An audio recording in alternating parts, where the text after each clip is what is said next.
여러분, 집 떠나 있는 나그네가 집에 돌아가고 싶은 마음이 없다면 그건 문제가 있겠죠.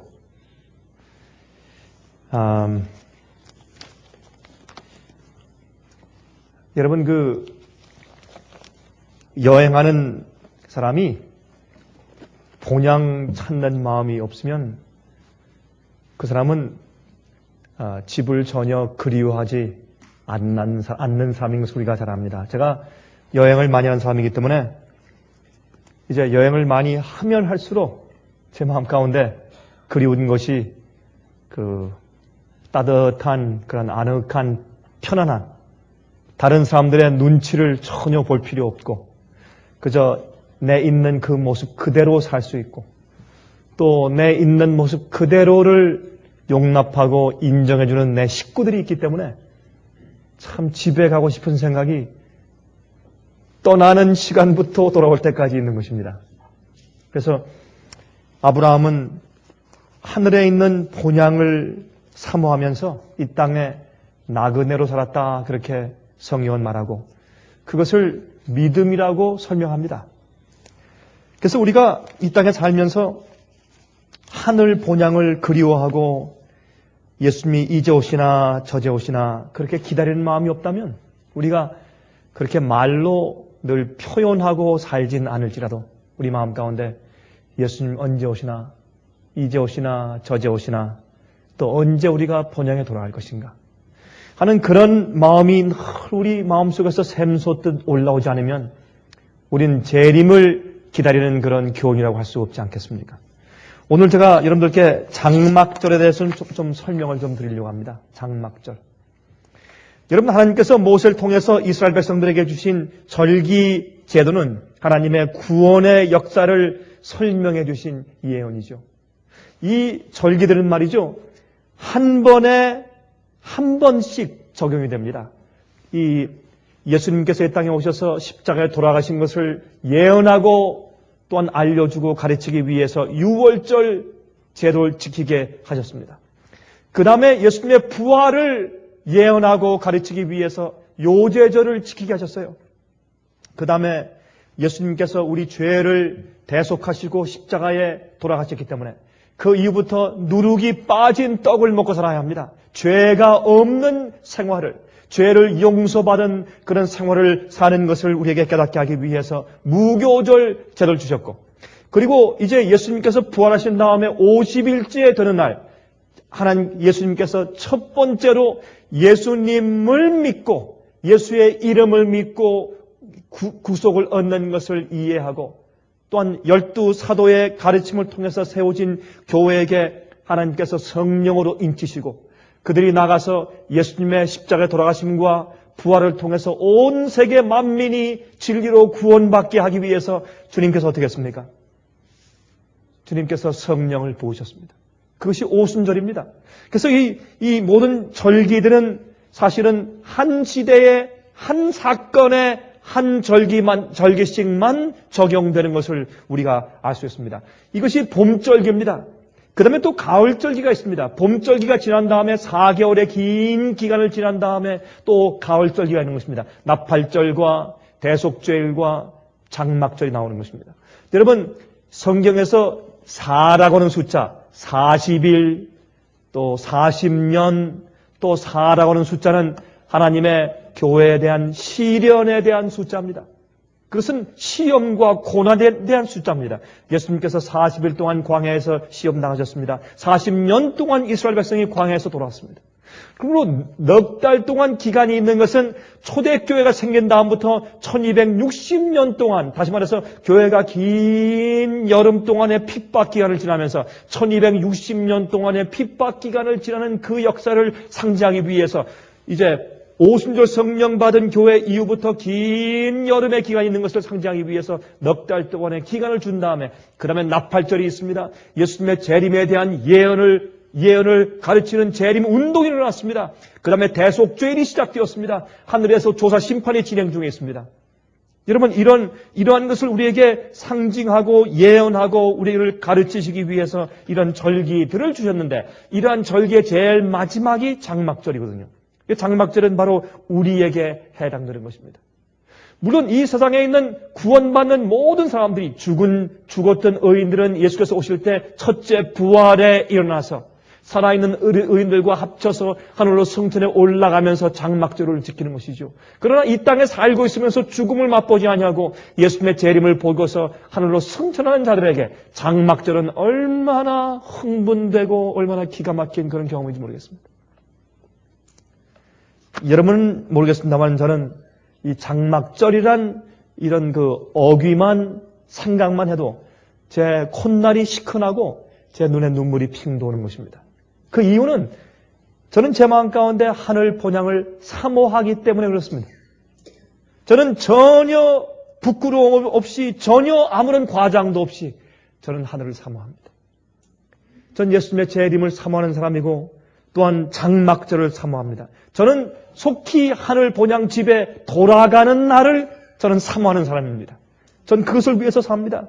여러분 우리가 어릴 때 말이죠. 어릴 때는 먹고 노는 것이 다인 줄 알아요, 우리가. 먹고 노는 일이면 다인 줄 알아요. 피곤하면 들어놓고 자고 아침에 나서 또 먹을 걸 조르고 먹으면 또 나가서 친구와 놀고. 그렇죠?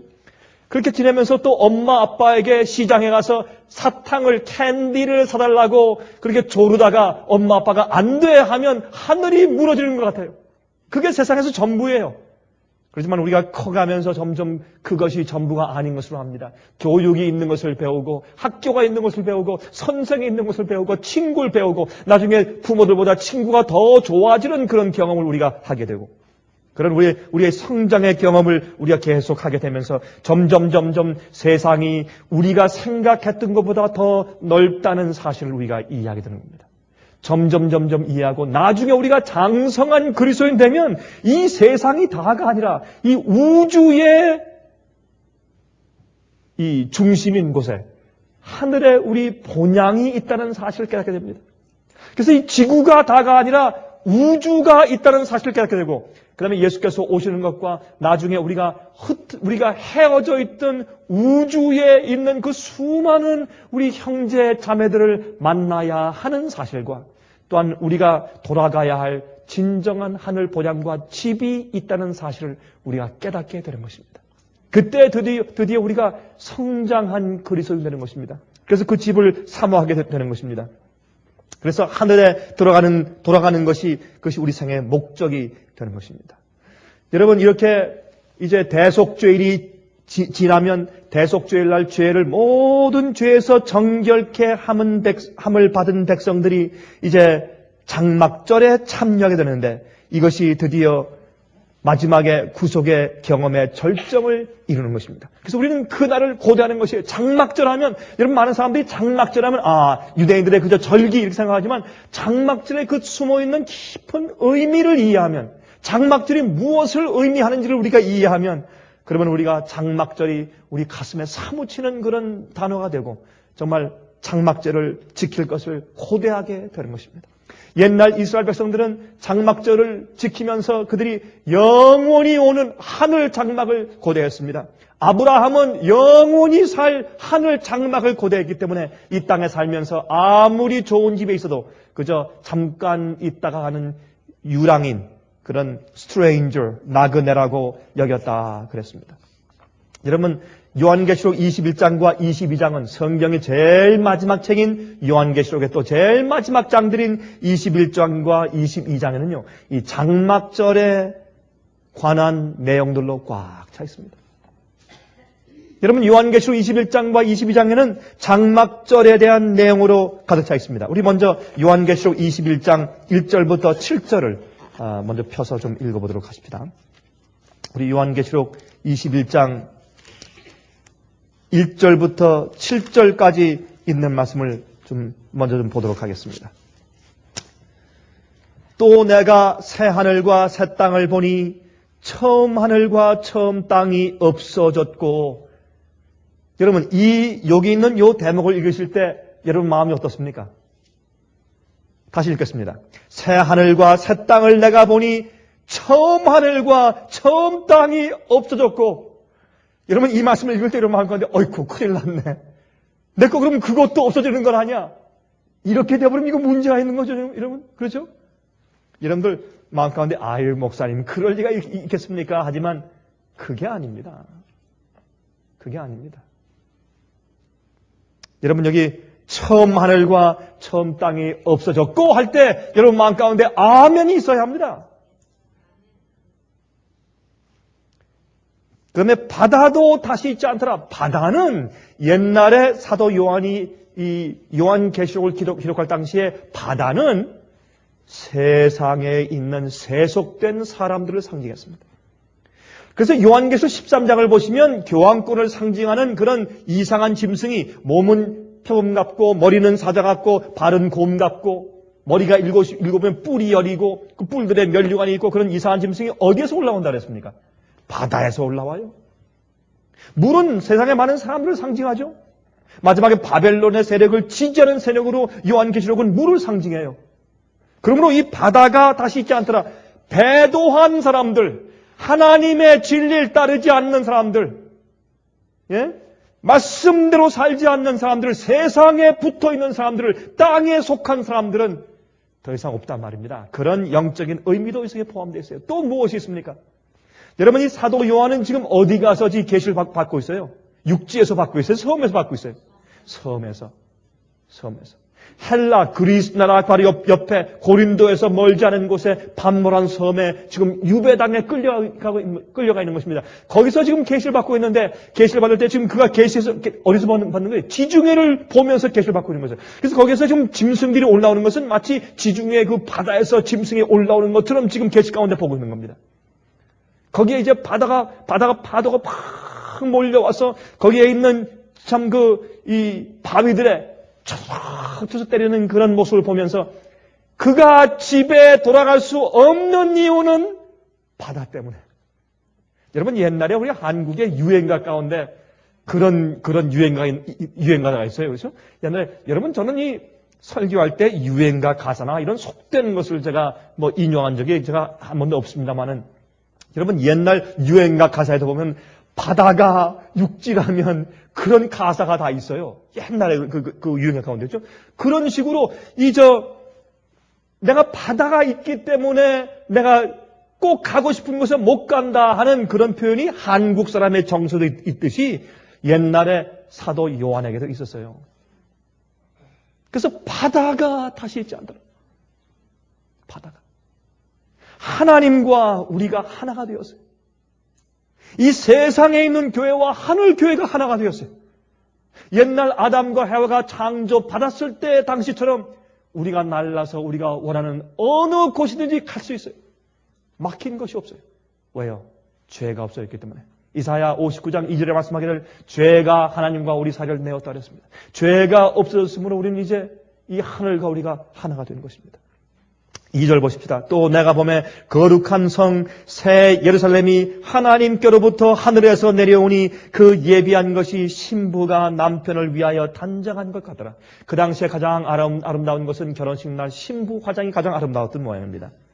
내가 들으니 보좌에서 큰 음성이 나서 가로되 보라 하나님의 장막이 사람들과 함께 있으며 이 번역이 잘 됐어요. 이게 장막절이에요. 하나님의 장막이 하나님께서 우리 인간과 함께 텐트를 치고 함께 사신단 말입니다. 그게 장막절이에요. 하나님이 저희와 함께 거하시리니 저희는 하나님의 백성이 되고 하나님은 친히 저희와 함께 계셔서 모든 눈물을 그 눈에서 씻기심에 다시 사망이 없고 애통하는 것이나 곡하는 것이나 아픈 것이 다시 있지 아니하리니 처음 것들이 다 지나갔음이라. 보좌에 앉으신 이가 가라사대 보라 내가 이 만물을 새롭게 하노라 하시고 또 가라사대 이 말은 신실하고 참되니 기록하라 하시고 또 내게 말씀하시되 이루었도다 나는 알파와 오메가요 처음과 나중이라 내가 생명수 샘물로 목마른 자들에게 값없이 주리니 그랬습니다. 내가 목마른 자들에게 값없이 주겠다. 내가 생명수 생물로 목마른 자들에게 내가 값없이 주겠다. 여러분들이시여. 여러분 목마르지 않습니까? 그냥 물이 아니라 하늘의 생명수 때문에 여러분 목마르지 않느냐 말입니다. 여러분 예수님의 임재 때문에 목마르고 성령의 은혜 때문에 목마르고 하늘의 평화와 하늘의 참된 안식 때문에 목마라야 합니다. 우리 마음 가운데. 목마른 자들에게 내가 값없이 주겠다. 생명수 샘물로 목마른 자들에게 값없이 주리니. 여러분은 왜 값없이 준다는 말인 줄 아세요? 여러분, 구원은 값이 없어요. 예수님의 피의 보혈로 우리를 구속하시는 것은 값이 없어요. 값없는 구원이에요. 예수님의 피의 보혈의 은혜는 값없이 주시는 것이에요. 왜 그래요? 여러분, 선물을, 지금 이제 우리 요새 선물을 주고받는 그런 시즌이 됐죠? 선물은요, 여러분 선물을 남한테 줄 때, 선물 포장을 할 때 말이죠. 혹시 실수해가지고 그 가격표를 안 띄고 줬을 때, 그러면 그 문제가 생기죠. 그렇죠? 비싼 거든지 싼 거든지 선물을 포장해서 보냈는데 선물을 받는 사람이 딱 받아서 펴보니까 어떻게 해요? 거의 7불. 그럼 이거 문제가 있죠? 받는 사람이 그건 선물 같은 느낌이 안 들어가요. 이게 왜 여기 가격표를 왜 여기 그냥 띄지 않고 주었을까? 또 200불 하면 300불 하면 300불짜리라는 그런 비싼 거라는 어떤 것을 표현하기 위해서 한 것인지 가격표가 떨어지지 않고 선물에 붙은 채로 집에 오면 그걸 뜯어보고서 선물을 뜯어보고서 가격표를 같이 보는 사람은 마음 가운데 문제가 생겨요. 가격표 때문에 선물이 안 되는 거예요. 맞습니까? 그래서 성경에 하나님께서 말씀하기를 내 구원과 나의 보혈은 무엇이라? 값이 없다. 값없이 준다는 거예요. 어떻게 예수님의 보혈의 값을 매기겠어요, 여러분? 어떻게 하늘을 값을 매기겠으며 우리가 영원히 살 수 있는 그 특권을 어떻게 값을 매길 수 있으며 우리가 하늘에 가서 하늘 우주를 우리의 것으로 한다는 기업을 받는 그 일에 프라이스 태그를 정가표를 붙일 수 있겠어요? 어떻게 거기에 값이 있을 수 있어요? 값 없는 거예요. 그럼 우리 억장이 막히는 거예요. 어떻게 이 엄청난 것이 내 것이냐 말이에요. 그래서 우리의 찬송이 영원토록 하나님께 찬송과 영광을 돌리기에 합당하다. 어린 양은 우리의 찬송과 영광을 받으시기에 합당한 분이다. 영원토록. 그래서 여러분 지금 우리 읽었지만은 이 요한계시록 21장과 22장은 장막절에 대한 이런 이야기가 가득 들어있는 것이 바로 이 요한계시록 마지막이에요. 그래서 우리가 제가 말씀드렸죠. 장막절만 하면 제 마음이 뭉클한 이유가 장막절의 의미를 제가 이해하기 때문에 그래요. 우리가 지금 앞으로 고대하는 것은 한 가지 절기밖에 남지 않았는데 그것은 장막절 절기예요. 그때는 우리가 하늘로 올라가서 하나님이 우리와 함께 거하시는 곳이에요. 여기 하나님께서 친히 저희와 함께 계셔서 모든 눈물을 그 눈에서 씻기심에 다시 사망이 없고 애통하는 것이 없고. 여러분, 한 번은 제가 이렇게 이걸 본 적이 있어요. 어린애가 말이죠. 저쪽에서 얻어맞고서 막 울면서 엄마하고 막 이렇게 달려오니까 일하고 있던 엄마가 그저 손을 이렇게 씻고서 말이죠. 소매로 이렇게 해서 딱 걔를 안더니 말이죠. 눈물을 탁 주면서 괜찮아. 엄마가 있어. 이제 그걸 보고서 한 번은 이제 그걸 보면서 이 말씀 생각이 나더라고요. 야, 주님, 우리가 이 세상에서 여기서 맞고 저기서 얻어 터지고 큰 얻어 터지고 우리가 나중에 주님께 달려갈 때 예수님께서 눈물 씻기면서 이제 괜찮아. 이제 마귀는 없어. 내가 영원히 이겼어. 괜찮아. 우리의 눈물 씻겨주실 때 우리의 한이 다 씻겨나가는 거예요. 여러분 마음 가운데 여러분 한이 있으세요? 우린 다 한 맺힌 사람들이에요. 여러분 참 제 말이 신감이 좀 안 나시는 모양이네. 우린 다 한 맺힌 사람들이요. 사실은 저도 세상에서 한이 맺혀 있어요. 어떤 때는 억울한 것도 많고 한이 맺혀 있어요. 여러분 제가 뭐 한이 맺혔다고 맨날 무슨 원망하는 사람은 아니에요. 우리가 항상 기뻐해야죠. 그러니까 우리는 이 세상에서 마귀와 죄와 세상의 시련들의 한이 맺힌 사람들이에요. 우리는 주님의 위로가 필요한 사람들이에요.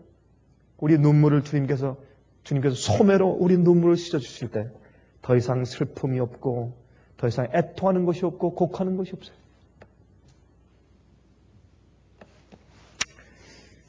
그리고 여기 말하기를 나는 너희 하나님 되고 너희는 내 아들 될 것이라.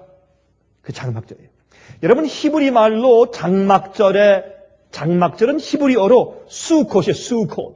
수콧이 장막절에 대한 그 히브리어인데 이 수콧이라는 뜻이 막 재밌어요. 이 장막절 수콧이라는 히브리 말의 뜻은 거한다, dwell 그런 뜻이에요.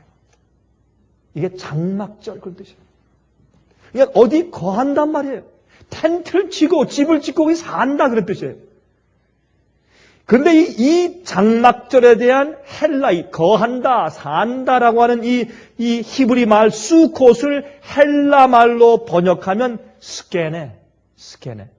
이런 헬라 말과 그 다음에 이 히브리 말에서 거기에서 도래해서 우리가 부르는 그런 하나님의 영광의 이름이 있어요. 무슨 영광이요? 쉐키나 영광. 쉐키나 영광. 그 쉐키나 영광이 어디에 있어요?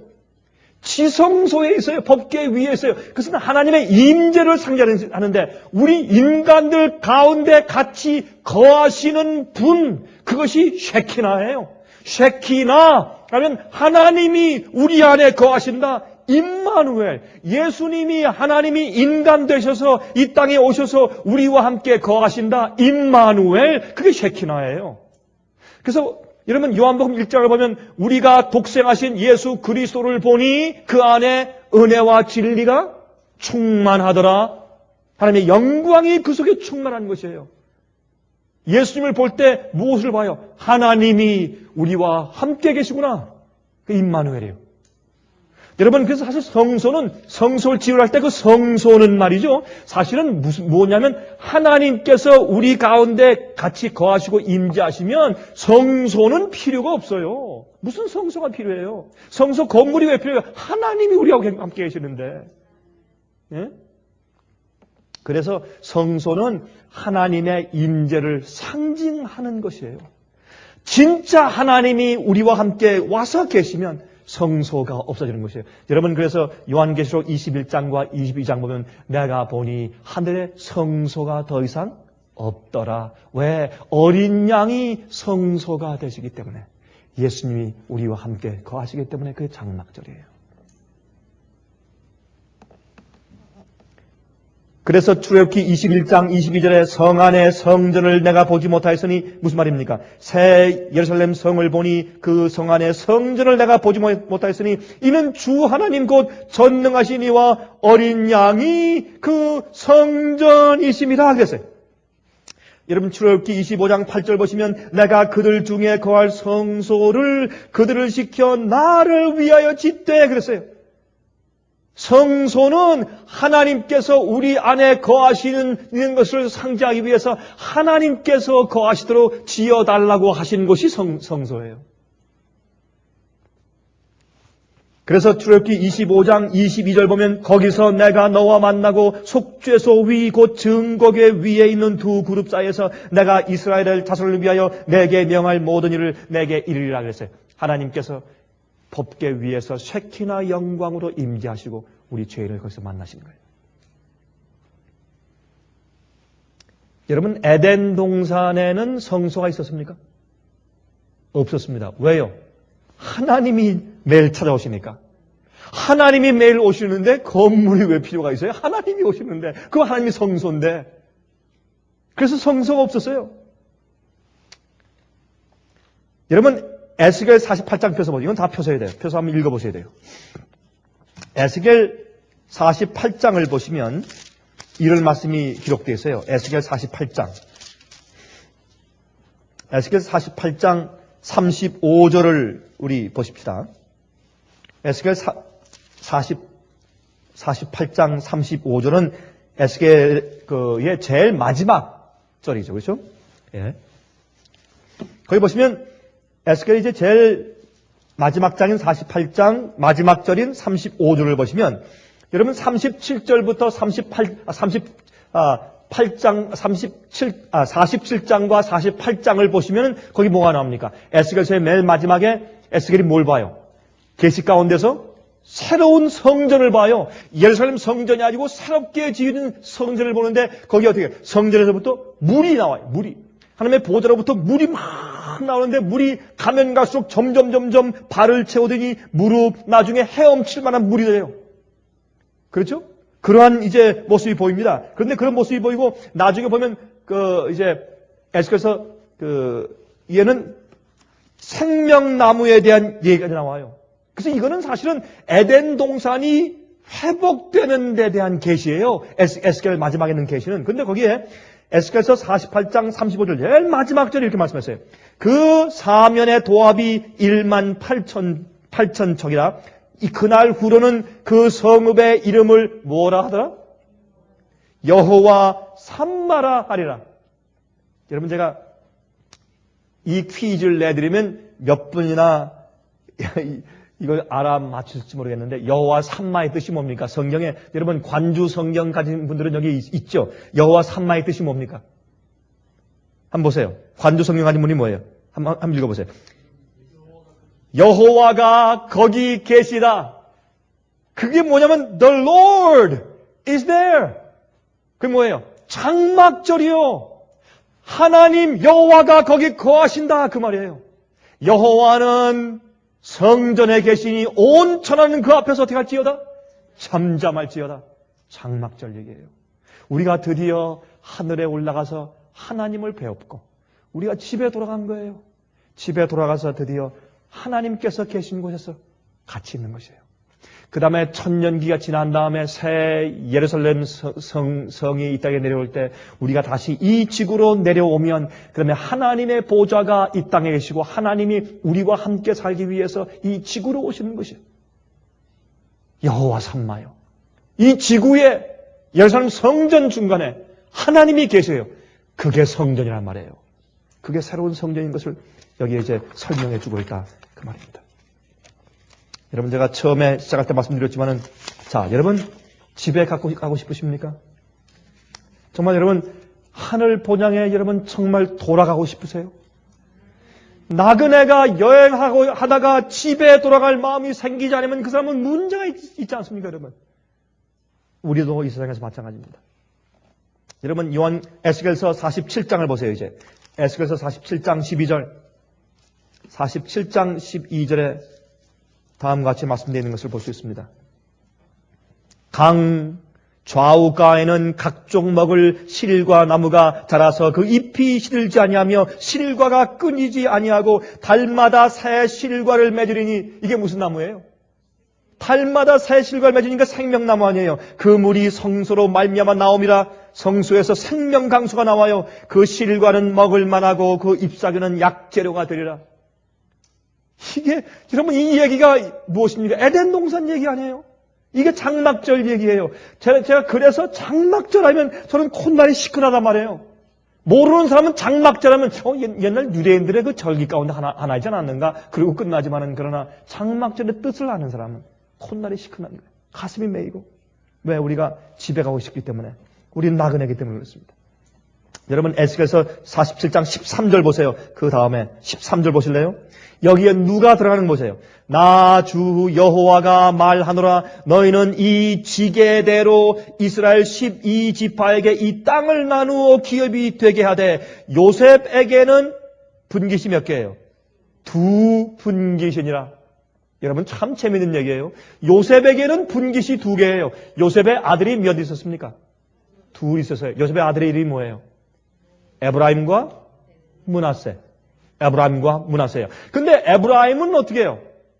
에브라임은 타락한 북방 이스라엘의 대표였어요.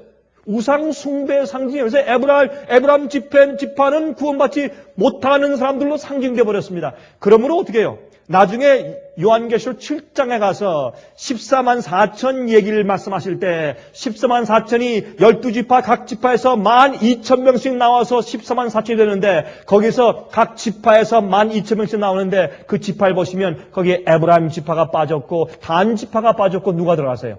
요셉과 므낫세가 들어갔어요. 여러분 요셉의 자손들은 요셉은 2분깃이 있어요. 2지파의 분깃이 있어요. 요셉은. 그래서 14만 4천의 12지파가 상징된 영적인 이스라엘 백성을 상징하는 12지파에는 거기는 요셉 지파와 그 아들 므낫세 지파 둘이 들어간 겁니다. 왜 그렇습니까? 요셉은 자기 형들에게 어떻게 해요? 노예로 팔려갔다가 왕된 사람이에요. 우리도 우리 형제였던 타락한 천사들과 루스벨 마귀에게 팔려서 죄의 노예가 됐어요. 그러나 예수 그리스도의 피의 은혜를 통해서, 보혈을 통해서 우리가 무엇이 됩니까? 왕이 되는 거예요.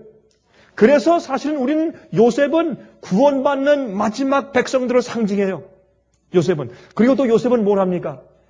하나님의 백성들을 기근 가운데서 죽지 않게 그들을 보호해요. 그들을 불러다가 고센 땅에 살게 하면서 거기서 양식이 없을 때 먹고 살 수 있게 양식을 대주는 사람의 상징이요. 그것이 요셉입니다.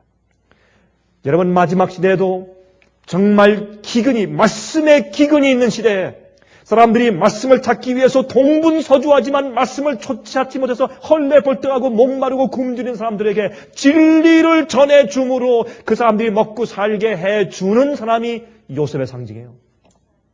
그게 마지막 참 교회의 상징이에요. 그 사람들은. 그 요셉은 두 지파를 차지해요. 요셉이. 그런데 왜 두 지파인 줄 아십니까? 예? 레위 지파가 빠져요. 왜요? 레위 지파는 분깃이 없어요. 하나님의 성소에서 섬기는 사람들이에요. 14만 4천은 여러분 7장, 계시록 7장 끝에 보면 어떻게 됐어요? 그들이 하나님의 보좌에서 하나님을 밤낮 섬겨요. 뭐 하는 거예요, 그게? 레위 지파요. 제사장 지파요. 이런 모든 얘기가 사실은 장막절 얘기와 전부 어울려서 기록되어 있는 것을 알 수 있어요. 여러분, 그래서 아가서 2장 16절 보면 이렇게 말씀되어 있어요. 나의 사랑하는 자는 내게 속하였고 나는 그에게 속하였구나. 이게 남편과 아내가 하나로 화합한 것이에요. 나의 사랑하는 자는 내게 속하였고 나는 그에게 속하였구나. 여러분, 이 교회와 그리스도 사이를 부부관계로 묘사했죠. 에베소 5장. 그렇죠? 부부관계를 설명하면서 크고다 이 비밀이요. 이것은 교회와 그리스도를 말하는 것이라. 그렇게 말을 했어요. 사도 바울은. 바로 이것이 참 장막절에 헤어져 있던 부부가 만나는 것이, 신랑 되신 예수와 신부들인 구원받은 백성들이 만나서 연합하는 것이 장막절 얘기입니다. 그때는 모세에게도 보여주지 않았던 하나님의 얼굴을 우리에게 보여주세요. 모세도 볼 수 없었던 하나님의 얼굴을 우리는 항상 대하며 살게 돼요. 그것이 장막절이에요. 그래서 계시록 22장 3절과 4절에 말씀하기를 다시 저주가 없으며 하나님과 그 어린 양의 보좌가 그 가운데 있으리니 그의 종들이 그를 섬기며 그의 얼굴을 볼 터이요. 그의 이름도 저희 이마에 있으리라. 그의 얼굴을 볼 터이요. 항상 하나님의 얼굴을 봐요. 여러분 목마르세요? 여러분 영적으로 목마르세요? 여러분들이 영적으로 목마르고 하나님에 대해서 배고프고 장막절이 배고프고, 예? 정말 요새 어떤 사람들은 배가 고프다 하는 얘기 같다. 쌀이 고프다. 예? 사랑이 고프다. 이제 그런 말을 해요. 한국에서 요새 여러분 요새 한국에 가면 알아듣질 못할 말이 많아요. 요즘에 새로운 그 은혜들이 많기 때문에 요새 젊은 사람들이 해요. 어떤 사람들은 말이죠. 술이 고프다 그래요. 참나 그 얘기는 참 듣기 싫다고. 왜 술이 고파요? 그게 술이 고프면 안 되지. 그러나 우리는 참 하나님의 얼굴이 고파야 합니다. 영생이 고프고 새 예루살렘 성전이 고프고 돌아가는 본향이 고프고 새 예루살렘 성이 고파야 합니다. 목이 마르고 하나님의 은혜가 목이 마르고 성령의 감동하심이 목이 마르고 그래야 우리가 살지 않겠습니까? 그래야 그리스도인들 아니겠습니까? 여러분, 그래서 이 장막절 때 말이죠. 이스라엘 백성들은, 유대인들은 전부 다 집에서 나와서 이 나무로 이렇게 엮어서 이렇게 텐트를 쳐가지고 지붕을 나무 잎사귀로 엮은 그런 그 임시 집에 가서 일주일 동안 장막절 지키며 살았어요. 모든 열매를 전부 따서 바친 다음에 알곡을 다 거둬서 열매를 다 거둬서 바친 다음에 그들이 이제 사실은 이런 잎사귀로 만든 지붕으로 만든 그런 임시 텐트를 치고 그들이 다 나와 살았어요. 그들은 40년 동안 광야를 돌던 것을 그들이 기억하면서 주님의 인도하심을 기억해요. 우리가 장막절 지키면서 하나님이 우리 가운데 계실 때 하나님께서 이 세상에서 우리가 60년, 70년, 80년 아니 40년 아니면 어떤 사람이 일찍 죽었을 때 자기 사는 일생 동안 이 세상에서 인도하시고 보호하신 하나님의 은혜를 생각하고 기려요. 감사해요. 그리고 여러분 마찬가지로 그래서 장막절은 밖에 나와서 지켰어요. 그러면서 그들이 밤에 잘 때 무엇을 봅니까? 잎사귀 사이에 무엇이 있어요? 구멍이 다 뚫려 있어요. 그렇죠? 구멍이 뚫려 있어요 다. 그 구멍이 뚫린 구멍을 통해서 무엇을 봐요? 하늘을 봐요. 하늘을 그리워하는 거예요.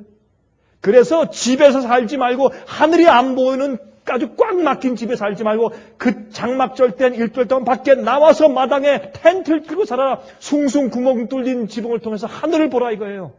그게 장막절이에요. 지금도 우리는 장막절의 정신을 가지고 살아야 합니다. 그게 뭔지 아세요? 하늘이 보여야 돼요. 근데 여러분 우리가요 사는 집이 너무 좋으면요 집의 지붕의 챈들리에가 너무 아름다워가지고 하늘이 안 보여요. 타고 다니는 자동차가 너무 좋아서 너무 편리하기 때문에 하늘이 안 보여요.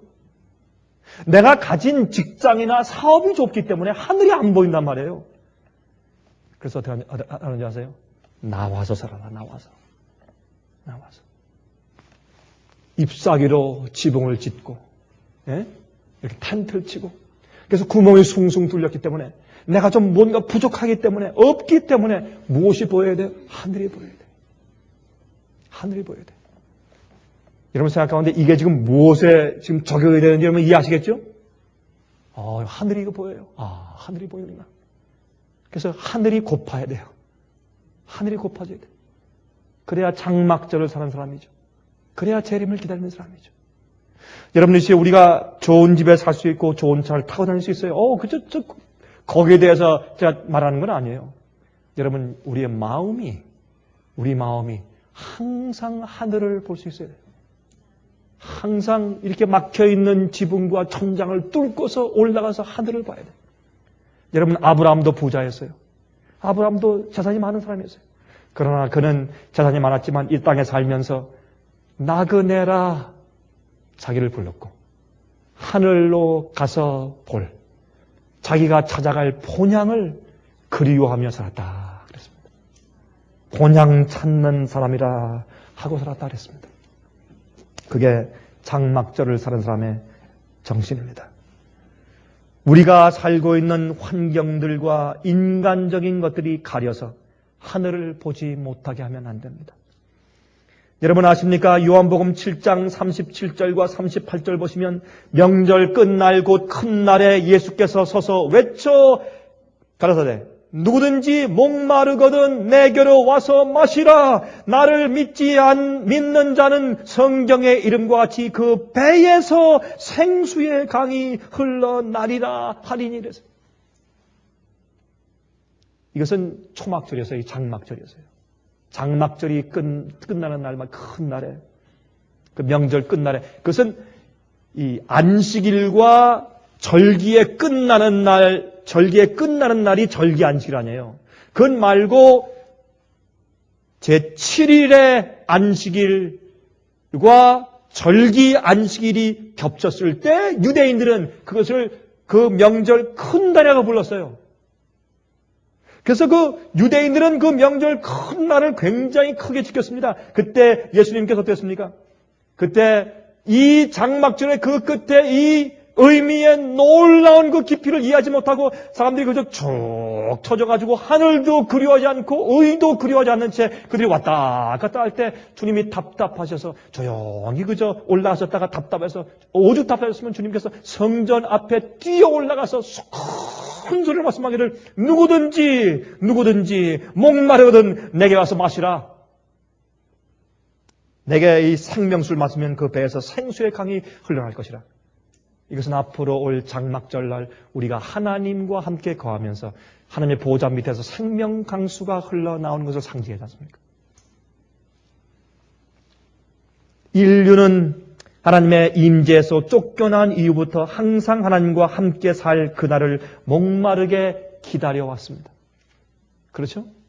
우리가 목마르고 우리가 배고픈 것은 뭐냐면 하나님의 임재입니다.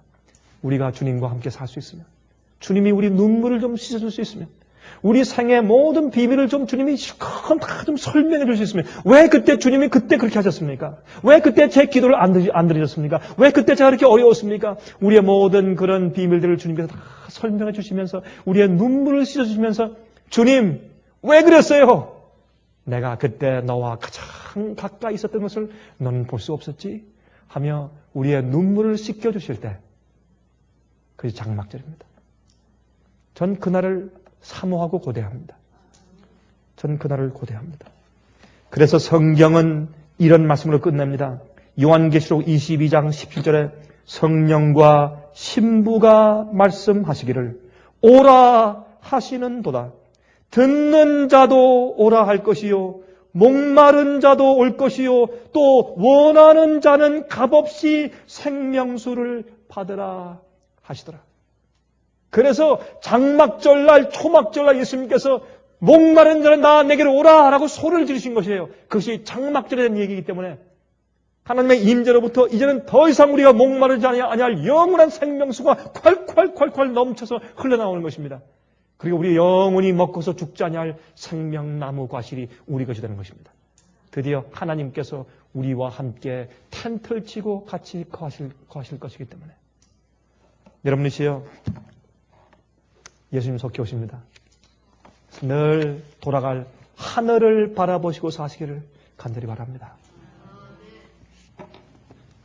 하늘에 계신 우리 아버지시여, 우리가 진심으로 우리가 돌아갈 하늘을 그리워합니다. 우리가 영적으로 참으로 목마르고 배가 고프오니 주님이시여 주의 약속을 이루사 하늘 본향에 가기 전에 영적으로 저에게 생명 강수를 먹여서 저희 목을 죽여주시고 또한 하늘에서 내려오는 영적인 생명의 떡을 먹이사 저희를 살려주시길 기도합니다.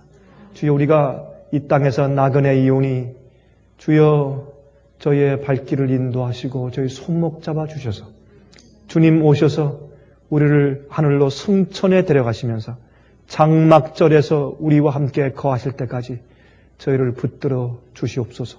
살아계시고 저희를 구원하시고 값없는 생명수를 주시는 예수 그리스도의 거룩하신 이름을 의지해서 간절하게 기도합니다. 아멘. 은혜 많이 받으셨습니까? 지금까지 들으신 이 생애의 예배 설교는 간절한 마음으로 진리를 찾는 분들과 정직한 양심으로 말씀을 받아들이고 언제나 진실이 무엇인지를 생각하는 그리스도인들을 위한 말씀입니다. 주변 가족들이나 친지들 중에 말씀을 사모하고 순결한 신앙을 갖기 소원하는 분들이 계시면 생애의 빛 예배설교 테이프를 소개해 주시기 바랍니다. 매주 원하시는 분들의 가정으로 직접 배달되는 생애의 빛 예배설교는 개인의 신앙 부흥이나 소규모 그룹 예배를 위하여 비디오와 오디오 테이프, DVD, CD로 제작되었습니다. 생애의 빛 예배설교 테이프를 원하시는 분들은 1-877-704-1004번으로 전화하여 주시기 바랍니다. 생애의 빛은 각종 미디어, 즉 출판물, 텔레비전, 비디오, 오디오 카세트 테이프, DVD, CD, 그리고 웹사이트를 통하여 복음을 전하는 미디어 선교 기관입니다. 생애의 빛에서 이루어지는 선교 사업을 크게 5가지로 나누어 소개하면 다음과 같습니다. 첫째로 생애의 빛은 가정과 건강과 참된 신앙을 소개하는 월간지 살아남는 이들을 매달 발간하고 있습니다. 가정과 건강 문제뿐만 아니라 참된 신앙과 성경에 나타나 있는 중요한 진리들에 대하여 매달 깊이 있게 다루는 최고의 신앙지입니다. 둘째로 생애의 빛은 미국의 주요 도시에서 텔레비전 선교 방송을 하고 있습니다. 많은 분들은 생애의 빛 선교 방송을 통하여 복음을 발견하고 새로운 생애를 살아가고 있습니다. 셋째로 생애의 빛에서는 우편 통신을 통하여 평신도들의 성경 연구를 도와드리는 성경통신학교를 운영하고 있습니다. 성경에 나타나 있는 중요한 문제들에 대하여 체계 있게 공부하기를 원하시는 분들은 성경 연구 단기 코스와 계시록을 통한 성경 교리 연구, 또한 요한계시록 연구 과목을 신청하시기 바랍니다. 교재 및 모든 비용이 무료인 생애의 빛 성경 연구 과정을 통하여 복음과 예언 문제를 가장 쉽고 체계 있게 공부하시기 바랍니다. 넷째로 생애의 빛은 예언 연구를 위하여 특별하게 제작된 비디오 시리즈를 나누어 드리고 있습니다. 성경 구약과 신약의 대표적 예언서인 다니엘서와 요한계시록을 처음부터 마지막까지 자세하게 해설해 드리는 예언 연구 비디오 시리즈를 통하여 많은 분들이 성경과 미래에 대한 새로운 시야를 가지고 살아가게 되었습니다. 마지막 시대의 복음과 비밀이 담겨져 있는 다니엘과 요한계시록 비디오 시리즈를 신청하셔서 새로운 영적 부흥을 체험하시기 바랍니다. 다섯째로 생애의 빛은 생애의 빛 원장이신 강병국 목사님의 예배 설교가 담겨져 있는 비디오와 오디오 테이프, DVD나 CD를 원하는 모든 그리스도인들에게 나누어 드리고 있습니다. 매주 생애의 빛 예배 설교 테이프를 받기 원하시는 분들은 생애의 빛으로 연락하여 신청하여 주시기 바랍니다. 끝으로 생애의 빛 선교 사업에 대해서 좀 더 자세하게 알기 원하시는 분들은 웹사이트 www.sostv.net를 방문하시기 바랍니다. 생애의 빛 웹사이트에는 지금까지 나온 모든 월간지와 비디오 테이프와 텔레비전 방송물들을 누구나 무료로 보실 수 있도록 준비되어 있습니다. 지금까지 소개해드린 생애의 빛 선교 교재들 중에서 원하시는 책자나 테이프 있으시면 무료 전화 1877-704-1004번으로 신청하여 주시기 바랍니다.